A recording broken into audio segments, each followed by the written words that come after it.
Hey, it's Tim Gihring with an Encore episode, first recorded back in 2023. I think I came up with the title first, The Department of Missing Limbs. And people liked it so much I had to actually sit down and write the episode.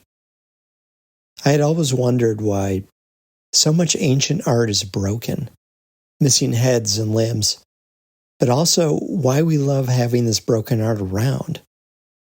What does it say not just about the ancient world, but about us?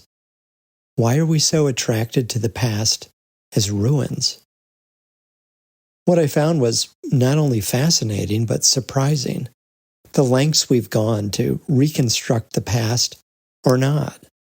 Think about this the next time you see a headless, armless statue, especially if it's in a field somewhere, sticking out of the dirt and you're the first one to see it in 2,000 years. In which case, you should probably call a museum. A few years ago, a colleague at the museum pulled me aside and said, "You have to do a story on the missing penis." We were showing a major exhibition of Egyptian art, and visitors were starting to ask, what's the deal with the drawing of the god Osiris, lying on his back with a series of wavy lines where his private should be, like magical powers or some unfortunate aroma? It's a good question, actually. Even by the standards of myth, Osiris's penis went through some epic travails. One day it was there, along with the rest of Osiris's godly self, as he ruled over Egypt. The next, it was gone. Osiris was murdered by his brother and literally dismembered, chopped into 14 pieces and scattered across the country. His wife, Isis, who was also his sister, retrieved all of the pieces except one, his penis. It had been eaten by fish in the Nile. Isis was like, "Fine, I'm a goddess. I'll make a phallus myself." And she did.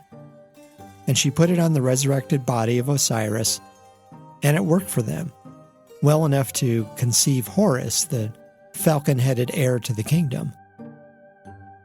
So, whenever Osiris was shown in sculptures or carvings, lying on his back post-reconstruction, the phallus was always shown, a little nub sticking up, right where you'd expect.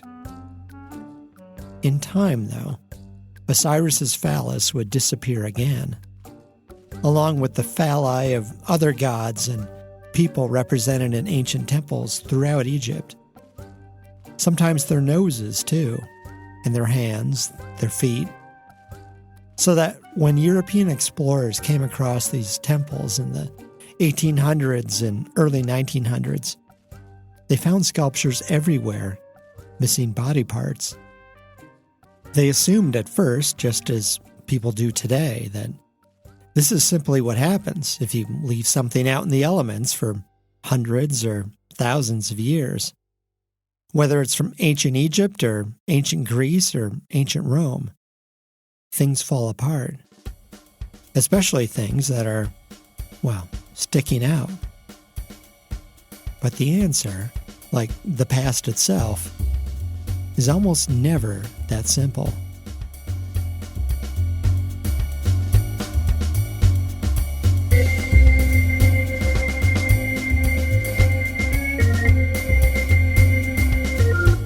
This is the Object Podcast, produced by the Minneapolis Institute of Art. The Object is made possible by generous support from Ameriprise Financial, a proud supporter of the Minneapolis Institute of Art and committed to the future of art and culture in the communities they serve. Ameriprise Financial, helping people feel confident about their financial future since 1894. Today, the first episode of Season 5. A story about what we've lost and why, how we choose to see the past, and what that says about us, right here, right now. I'm Tim Gihring.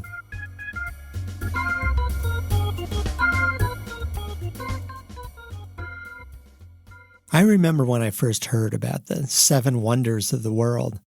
All these cool things, right?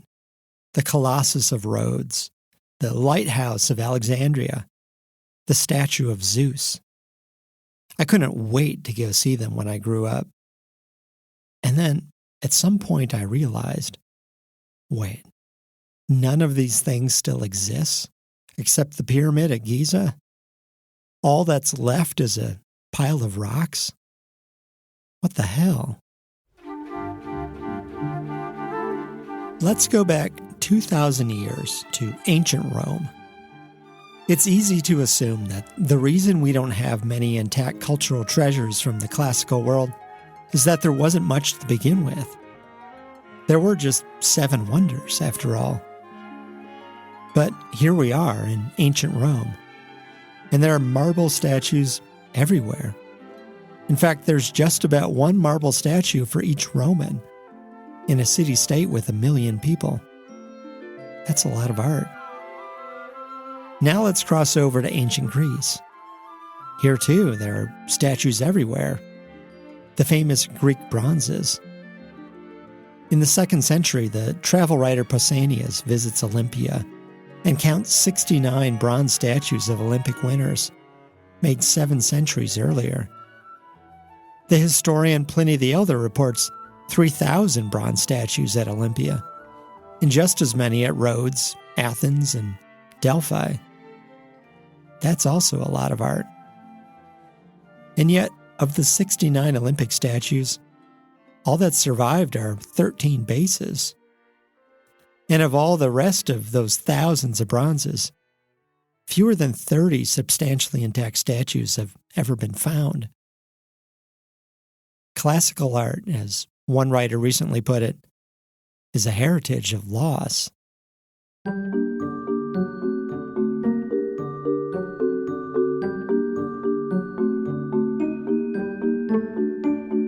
Those 7 wonders of the world, most of them were destroyed by natural causes, earthquakes and fires. But much of the rest of the ancient world wasn't lost, per se. It was repurposed, on purpose. The Greek bronzes were melted down for weapons and armor. Marble sculptures were melted down for lime and building materials. There's a story about the so-called Farnese Hercules, which the Romans had sculpted in marble after a lost Greek bronze. Eventually, it too was repurposed. Its head was found in a well, its torso in a bath, its legs 10 miles away. This goes on for centuries, right? Generation after generation. The old stuff being broken up and used for scrap. Until, in 1748, the ruins of Pompeii are rediscovered in Italy. With its somewhat intact buildings and streets and heartbreaking impressions in the dust of people killed in the explosion of Vesuvius, this city of the dead becomes a romantic icon, right? Artists flock to Italy and begin to paint ancient ruins, mostly imagined, into all kinds of pastoral scenes. The ruins are picturesque, literally, but also a reflection on transience, death, and decay. They prompt some romantics, ironically, to start building their own new ruins. Goethe, the German writer, creates a mock ruin in Weimar. In England, the trend for fake ruins really takes off. Temples and statues scattered about the gardens of grand homes. New buildings meant to look old, the architectural equivalent of pre-washed jeans. The heritage of loss becomes a fetish. The more broken the past, in a sense, the better.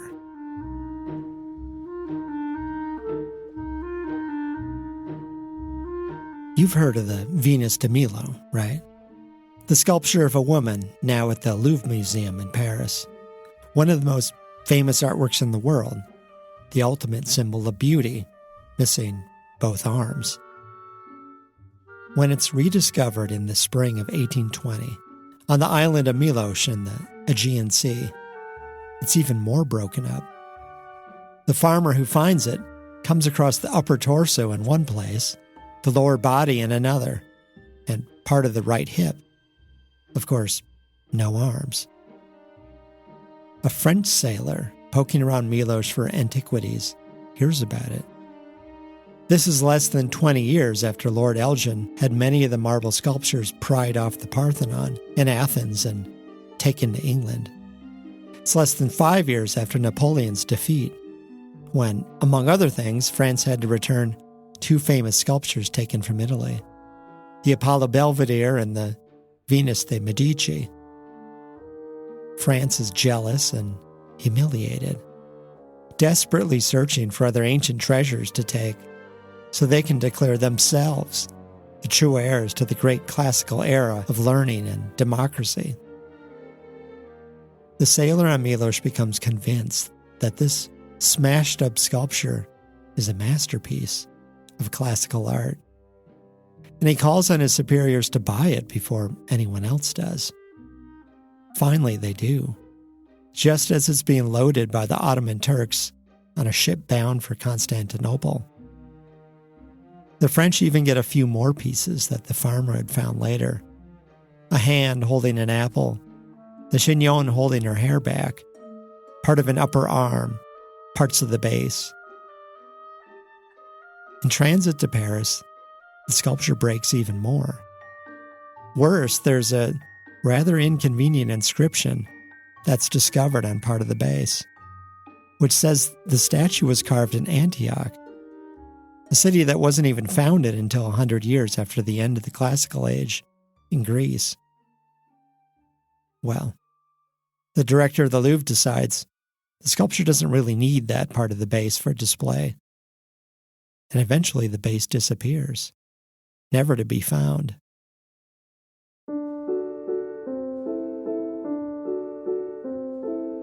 The Venus de Milo never is fully restored, right?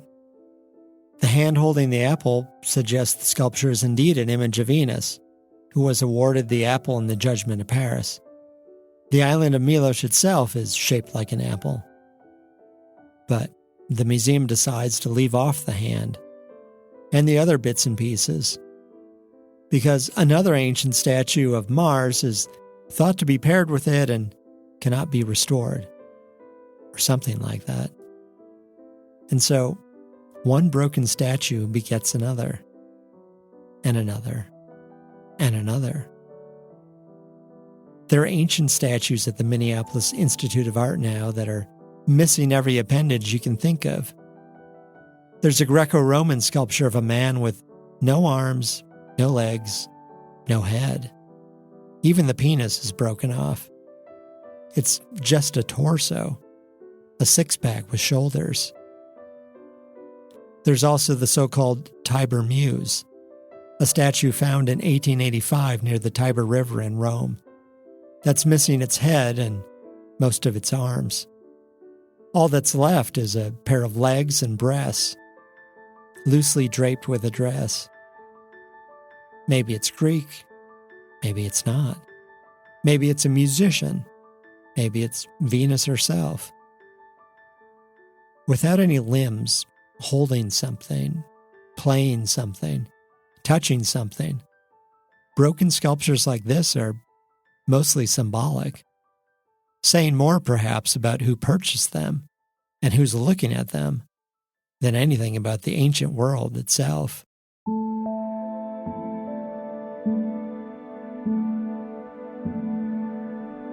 Of course, there are other reasons why the past has come to us as a broken world.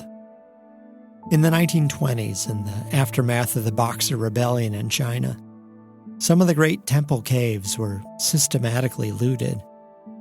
Row after row of statuary and friezes chiseled out of the cave walls, often sent to Japan and sold into the international art market. Sometimes looters would separate the head from the body to make 2 artworks for sale out of one, or to make things easier to ship, which is one reason why there are so many headless bodies and so many disembodied heads. In the late 1930s, the Minneapolis Institute of Art acquired a massive head of Buddha. The crown, the museum announced in 1938, of an enormous figure that likely once stood in a cave, part of a temple carved into the rock. It didn't matter to a Western audience that the Buddha is out of context, missing everything but the head. To some visitors, the museum said, this sculpture, because of its passivity, may seem of little interest. To many others, however, it is an object of great beauty. To them, its dignity, aloofness, and quiet strength speak inwardly and symbolize the timeless greatness of Chinese art. Well, in 2013, some researchers at the University of Chicago realized that one of the largest complex of temple caves in China had been photographed in the 1920s, before it was looted. And they could use the tools of digital imaging to match objects in museum collections to what had been left behind.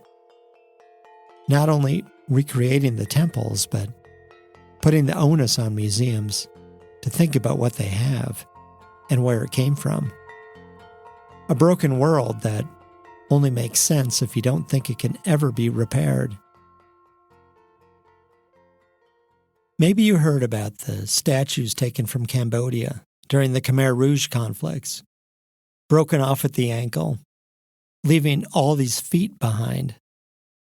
The comedian Kamal Nanjiani had a bit about this in a recent sketch on John Oliver's show called The Payback Museum.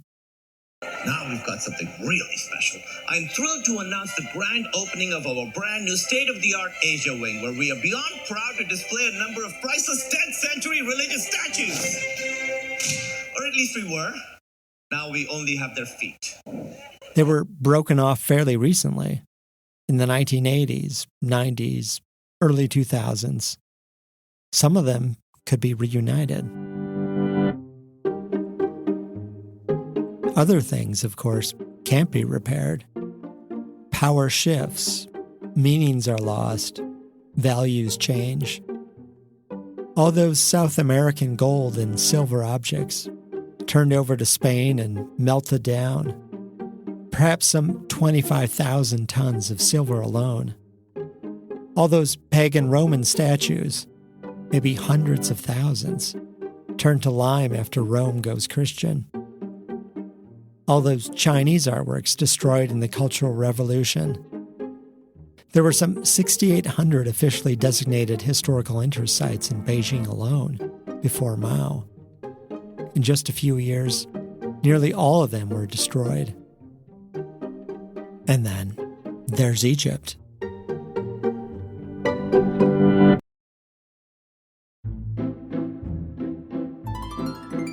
Let's go back to that exhibition of Egyptian art at MIA a few years ago, with its mysterious missing phallus. The drawings in the exhibition of Isis in the form of a bird alighting on the reborn body of Osiris were made just a few decades ago by a French illustrator.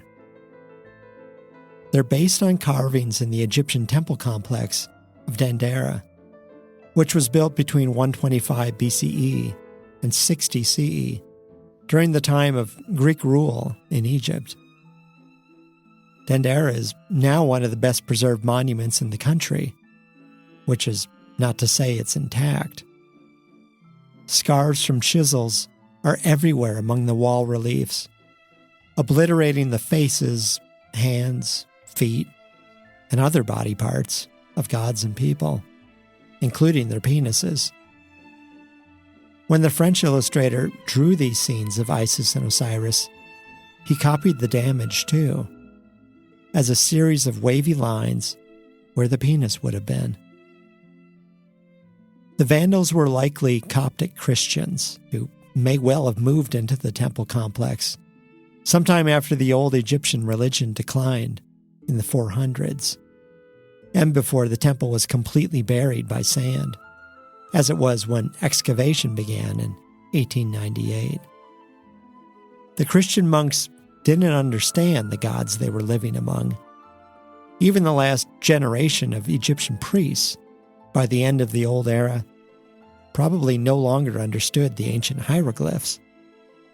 But the monks didn't need to comprehend the carvings to know what to do with them. God had commanded in the old Hebrew texts, "Thou shalt not make unto thee any graven image."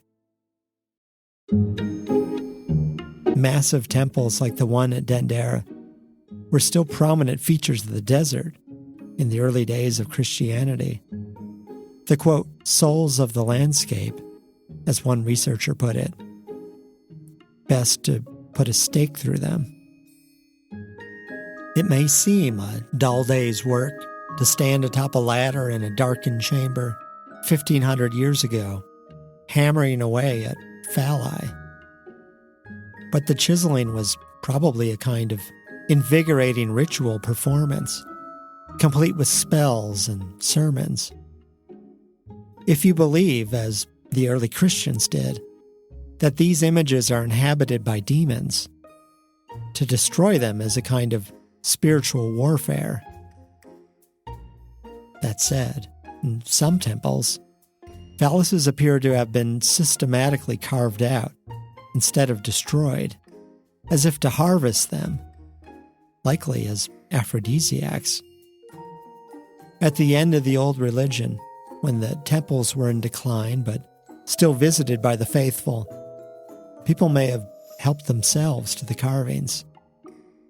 In some places, they took every godly phallus they could find, along with the phalli of mortal men and even clothing that could have been mistaken for a phallus. Researchers call the damage fertility gouges, or pilgrim's gouges. It was castration, in effect, adding insult to Osiris's injury. Of course, the damage calls even more attention to the god and his magical powers. If only the early Christians had known the myth of Osiris's peripatetic penis, that people would still be talking about it 1,000 years later on a continent they didn't know existed, they might have left well enough alone.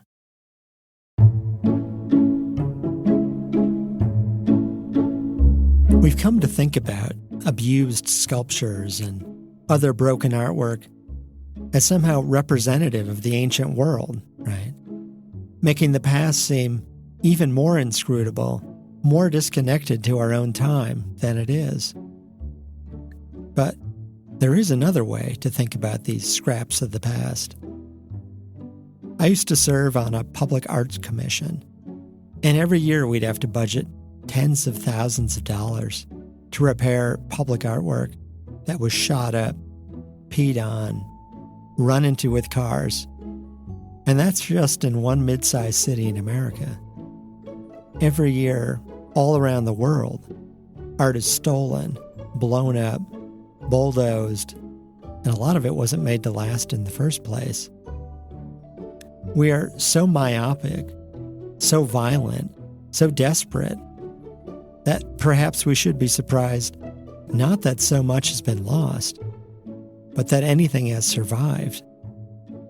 Perhaps we should think about these broken bits and pieces not as avatars of decay, but hope.